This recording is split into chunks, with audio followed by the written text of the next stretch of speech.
Hello, my warriors for wellness. It's nice to have a bridge when I'm talking about the number 7. One of the attributes of the number 7 is a bridge. It's also the number for truth and mystic, and one of the most spiritual, kind of makes sense, spiritual and truth seeking. If you're a life path 7, you're a truth seeker. I'm numerologist Trisha Gumberg, and when you add up all the digits of today's date, you get the number 7. So I'm going to pull a card and get us some guidance, and I see I'm way out of the camera, way down here. I'm playing at the park, nobody here. Fortunate and unfortunate at the same time, making lemonade out of lemons. Oh, I pulled the Mystic card.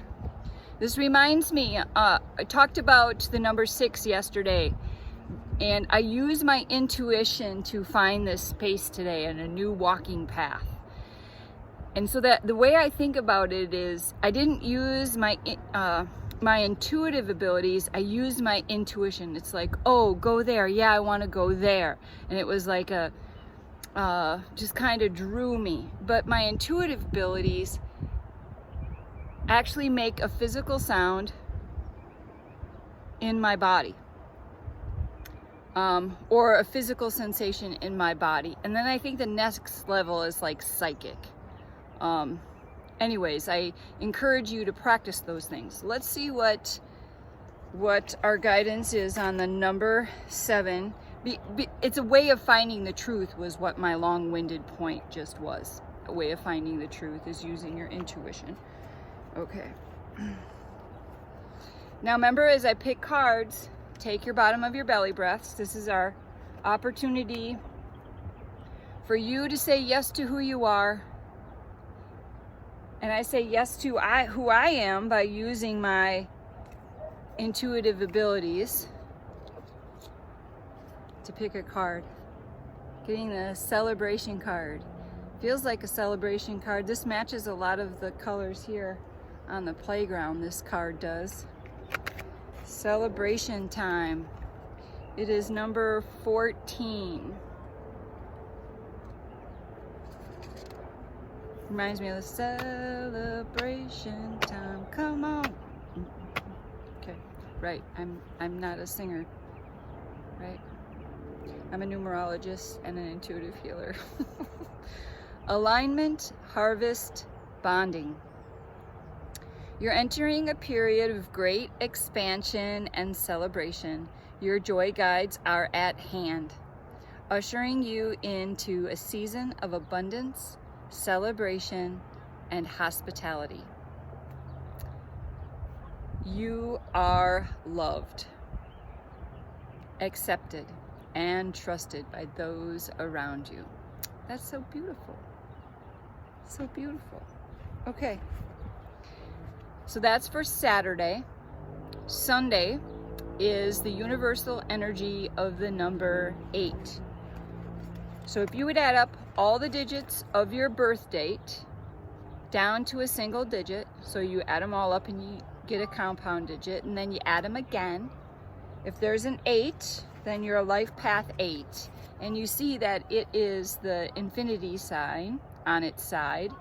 8 is very much a business number, manifesting. You know, the 8 is kind of the boss of bosses. You know, the 1 is a leader and a 1 has leadership. So the 8s can gather the 1s together and, you know, organize them. Boss of bosses. Let's see what the boss of bosses has to say. You're the only one that's the boss of you. That's what I try to tell little kids about their body. Abundance. Okay, let's see what else. Let us pick a card. I'm in Paso Robles today. Paso Robles. They say Paso Robles, but it's El Paso del Robles. Robles. I like to say it correctly.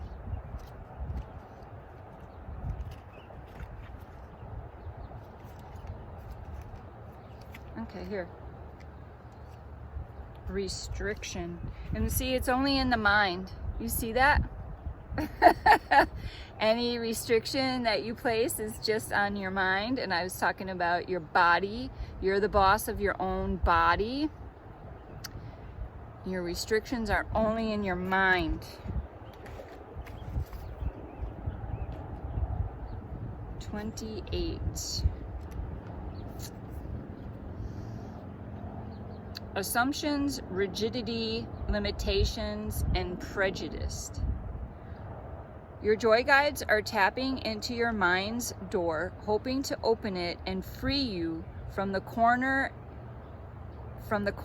any narrow or presumptuous thinking on your part may be unwittingly backing you into.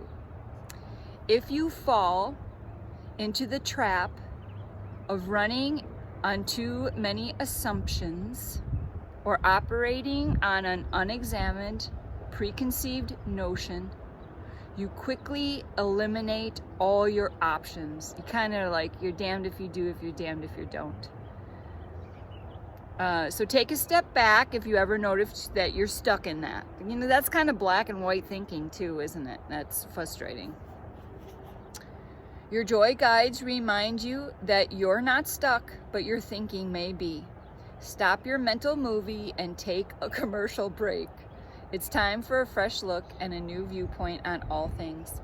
The best way to achieve this is to treat yourself to a heavy dose of humor and let it break through your unbearable dilemma. Yeah, so you just kind of take a break from the situation and add humor to it. Love, playful, be playful. Okay, so I'm gonna play here after I turn the camera off. I'm gonna play.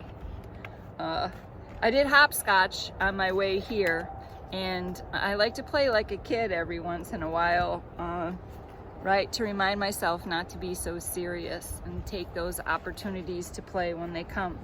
All right, I hope you're finding ways to say yes to who you are and loving on yourself. I love you. So until next time,